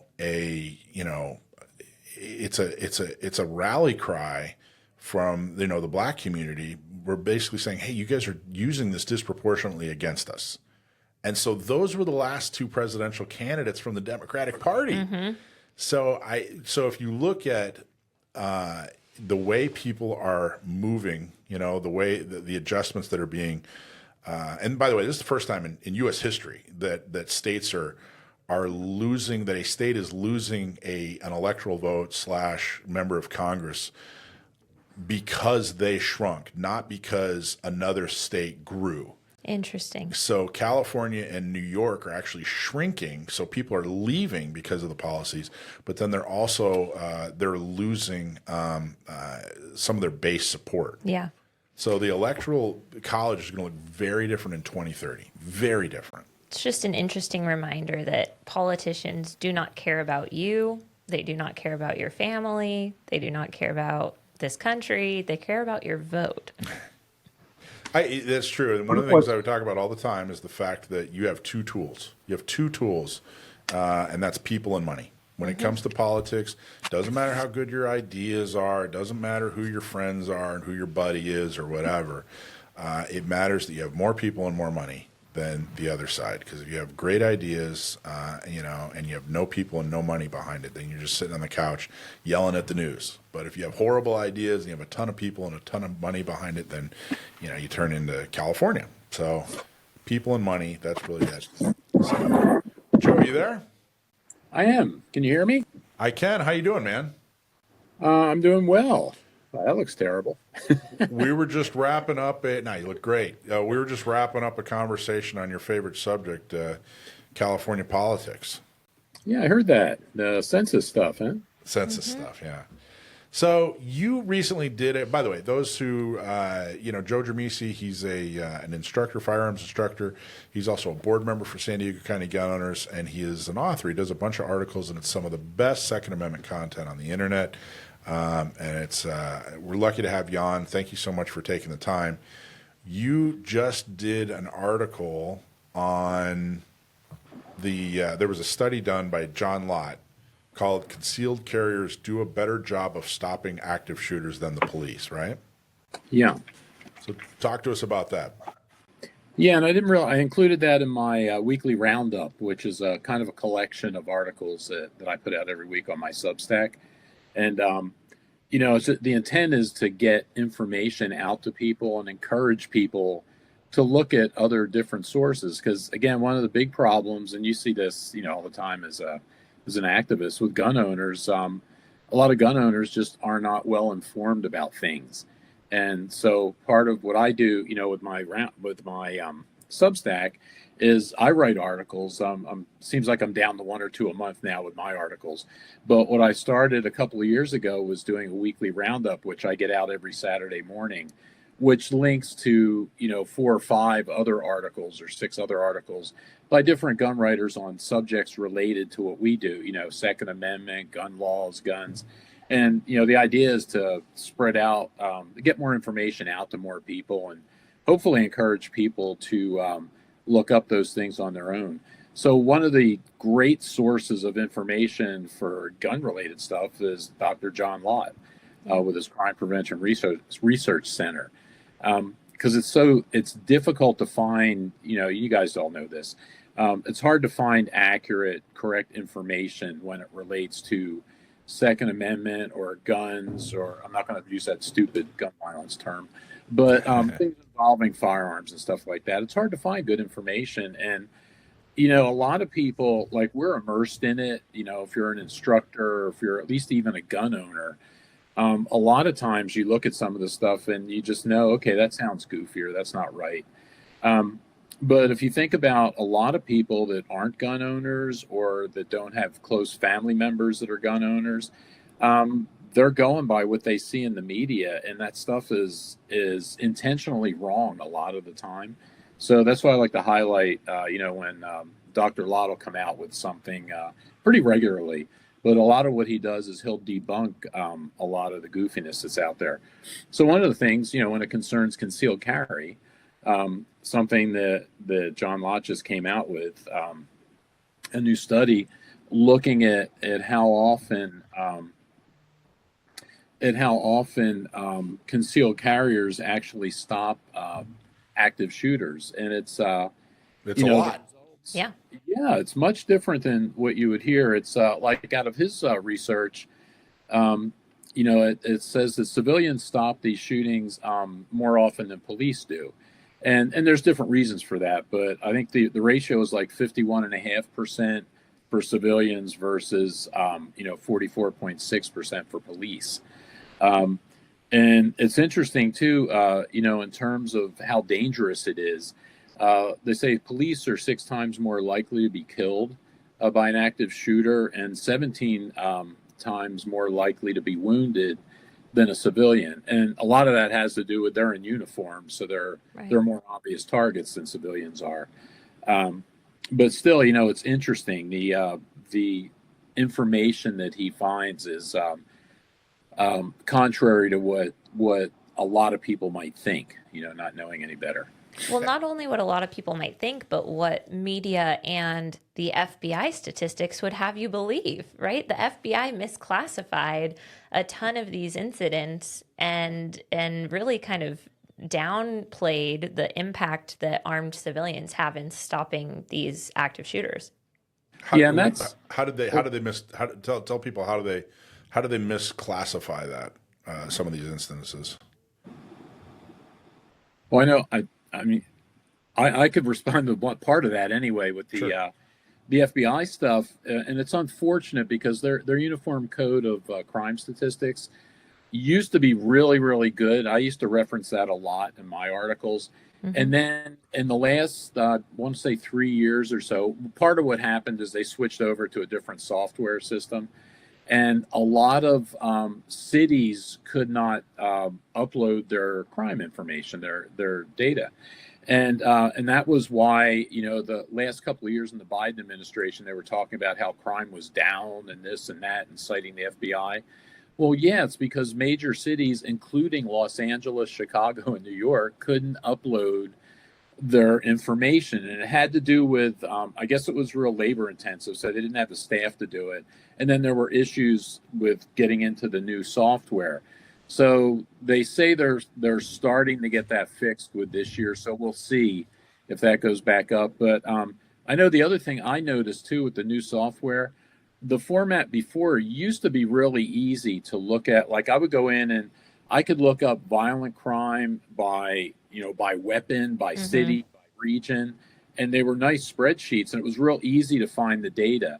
I found the last year or two looking in there, it was much, much more difficult to find anything. So that's unfortunate, but that's part of the misinformation. Well, because the study talks a lot about an active shooter, And the FBI says here, the FBI defines an active shooting as an event where an individual actively attempts to kill people in a public place, excluding shootings tied to robberies or gang violence. An active shooting could be as simple as a single shot fired at a lone human target, even if the shooter misses, to a mass shooting. The Crime Prevention Research Center, that's John Lott, findings tell a very different story than the narrative you'll see on television. And this was interesting. Of the 180 total instances where an armed civilian stopped an active shooting, did permit holders end up accidentally shooting bystanders? In just one case out of 180. Did they interfere with police? In 0 cases out of the 180 did they interfere with police. Did they lose their lives in the confrontation? Out of 180, in only 2 cases, or about 1%, were they injured while saving lives. In 44 cases, or about 24%, they were injured. And it doesn't really talk about the severity of the injury. Was the shooting they prevented likely to be a mass public shooting? In 58 cases, or about a third, 32%, they've stopped what most likely would have become a mass shooting. And did they have their gun taken away? There's only one case in 180 where their firearm was actually taken away. And I'm assuming what they meant there is taken away, not by the police, but taken away by a bad guy or somebody, to prevent them.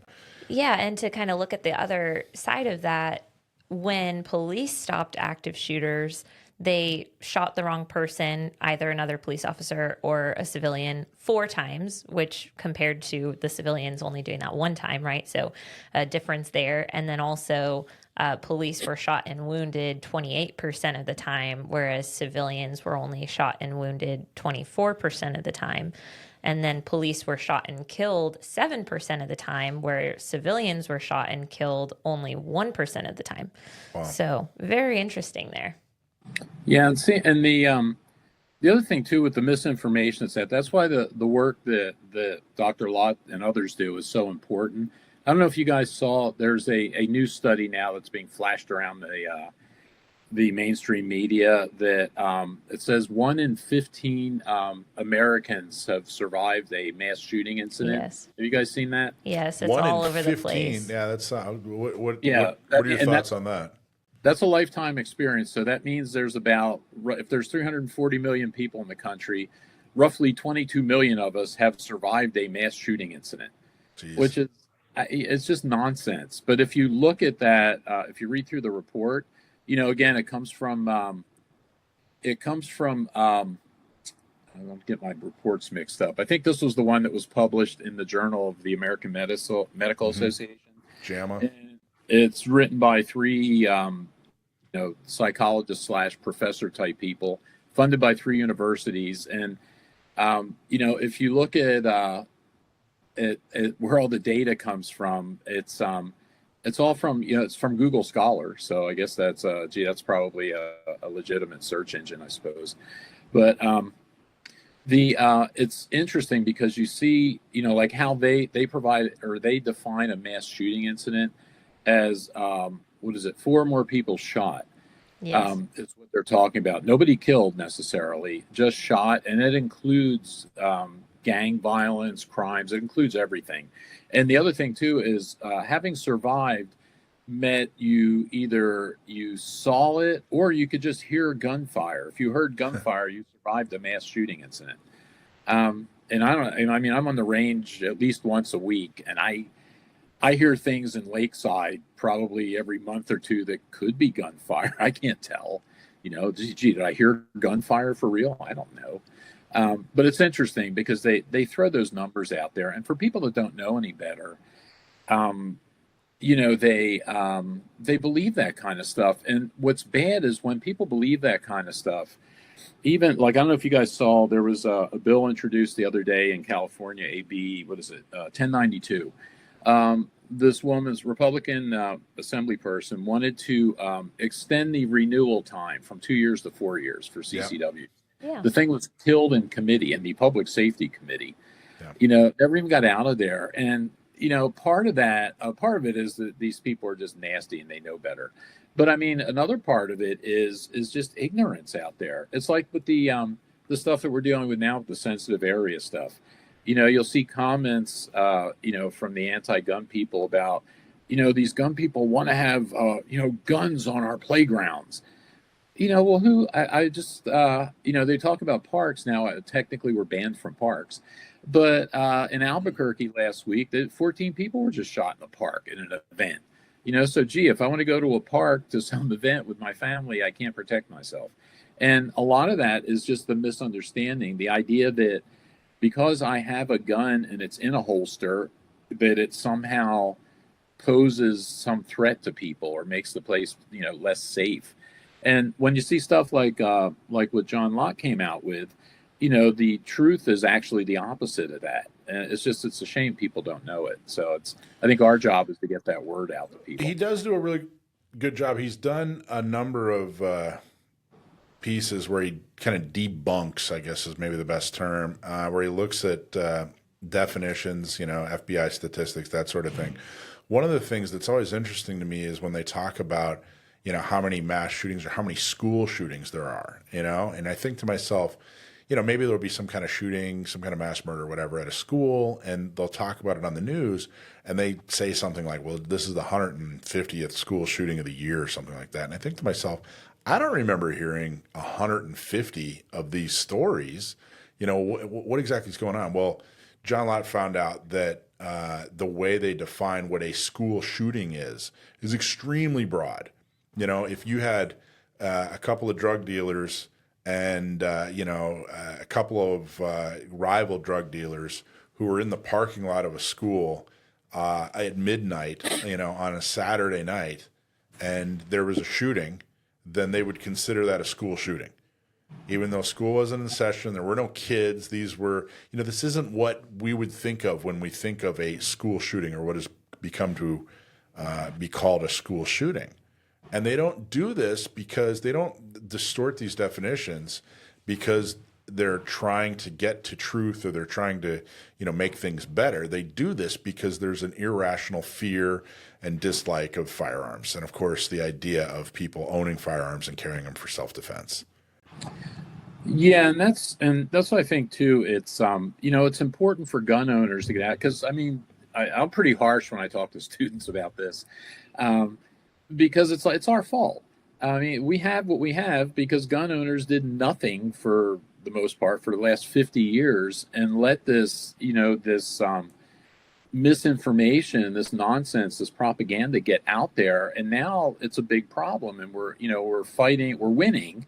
But, we're still fighting an uphill battle that it's unfortunate we shouldn't even have to fight. Because, I'll talk to people at class, and I'll say that. I'll say, hey, it's our fault we have this. And, the response will go, well, I didn't vote for Newsom. And my response to that is, well, okay, well, what did you do to get other people not to vote for him? What did you do to support other, normal candidates? Did you support organizations like San Diego County Gun Owners? And the most of the reaction is, well, no, I didn't do anything. I just want to shoot my gun. And well, that's the problem, And Yeah. we don't get out there, and it's frustrating because it's hard trying to show these people why you have to be motivated. You have to fix this stuff. We created it, so we have to fix it. So it's a little bit frustrating, but we do what we can here. Sam, what do you got? You got any thoughts on this? No, not on the California specific aspects of this, but to the thing about statistics, I think a lot of why some of these factoids become common knowledge despite being misleading or completely untrue in some cases is because many people just don't know any better. Right. They hear something on the news or they see something online or on social media or what have you, and they go, oh, well, geez, that's really bad. And then they repost it if it's on social media or otherwise just sort of tuck it away in the backs of their minds. And that becomes a part of their political consciousness, their political thought process, regardless of whether or not it's true. And this is a phenomenon which is not restricted to the Second Amendment debate. It happens with everything, but this area is particularly rife with that kind of thing happening. Yeah. I think another piece of this is that we've allowed so-called experts to not actually be experts in this field. So like all of these articles that we read, or even the crimeresearch.org article that kind of goes through the study, it's quoting the Washington Post and New York Times and these supposed experts they had on this topic. One of the quotes I thought was particularly funny is a law professor at Indiana University in Bloomington who said, quote, "I think you might get more individuals carrying sort of primed for something to happen, which is particularly dangerous. In reality, that's the job of the police." And we just let somebody say something crazy like that and publish it for everybody to read and potentially, believe. And, if we just take a little tiny bit of thought and dive into that a little bit, what if the police aren't there? How long does it take for police to show up? Would you, and I'm saying you as in like, if you have a friend who believes that people shouldn't carry guns, you can walk them through this conversation. But like, would you like somebody with a gun to be there right now if you hear shots where you are? No. And everybody is going to answer that question. Yes, I want the gun there as fast as it can possibly get there. Does it matter who holds the gun? To that person in that moment, no, it does not matter who holds the gun. If it's a civilian or a law enforcement officer, they don't care. They just want somebody with a gun stopping the bad guy as fast as possible. And so, we can kind of very quickly dig into these types of belief systems of like, well, the only people equipped for this are the police. Really? Are those the only people who can stop a mass shooting? That's not true. We see, statistically speaking, that's not true. Civilians stop active shooters often, and there are so many news articles and headlines that say things like, very rare for an armed civilian to stop an active shooting, and it's not rare. And we need to start fighting back against the blind belief that anything you see in an article or in a study is true, and start being vocal about it. Be vocal on your social media, put good information out there and encourage your friends who are gun curious or, maybe don't really have a strong opinion on things like this to think about what they would want if it was their life in danger. They want anybody with a gun showing up and stopping the gunman before he kills them. Yeah, the idea that, too many quote-unquote experts give an opinion and it goes unchallenged. I was at a panel discussion once, and the moderator was letting one of the anti-gun folks talk. And I remember she said, this is years ago, she said, I know about guns because my dad was in the Army. Mm-hmm. And the moderator said, oh, all right, okay, yeah. And I'm going, wait a minute. Your dad was in the Army, so you're a firearms expert? Like, what job in the Army requires you to go home and teach your daughter, to be an expert in firearms? But they just passed that off as, okay, well then, that's valid, which is completely ridiculous. And, doing more challenging of a person's quote-unquote expertise, I think, is definitely something that's necessary. The other part of it is how much is subjective. When someone says that, there are too many of this or this very rarely happens, well, that's your opinion, whether or not it's rare. Statistically, what are we talking about here? What are the actual numbers? But those kinds of challenges, I think, are crucial and extremely important. Joe, what else stood out from your article or from this study? What else did you find super interesting? From John, I think you hit most of the notes I had down. Yeah. Okay. But where did you find this? Where can people go to find the study? So again, where I found that, because I support Dr. Lott's Crime Prevention Research Center, so I get it in email every time he comes out with something. But, I republished the link to it in my Substack at getagrip.substack.com, so you can find it there. It was in the Federalist, I think, is where the article came from, where he talks about his study. So there's different places that you could find that out there. So those are the three areas that I found it in anyway. Great. Perfect. All right. Anything else? Sam, you got anything else? No closing thoughts. I mean, I love dismantling misleading statistics, so I could stay here for an hour just doing that, but that's not why you have me here. There you go. Dakota, what do you think? Anything else you want to touch on? I think there's a lot of things we can learn from this research, and I think if you like guns, you should go to crimeresearch.org and do a deep dive into this article. They've got the statistics from every year, I think from 2014 to 2023, I think was the last year in the study. But go read this stuff. Have facts to back up your opinions about why concealed carry is a good thing for this country and for everyone's safety, and be able to back up your opinions with real research. Having real research, having real facts, absolutely important. Of course, putting an emotional spin on that, coming from an emotional lens, will make you more effective at getting these statistics across to people. But being able to, explain why what they believe is in fact a myth is, of course, crucial. So, guys, thank you all so much. Thank you, everybody, for listening to Gun Owners Radio. Appreciate you guys so much. We will see you next week. Check out gunownersradio.com. Don't forget to join us on all our events. Become a member of San Diego County Gun Owners, Orange County Gun Owners, or Inland Empire Gun Owners, and make a donation to Not Me California. Remember, the program's been around for 6 years.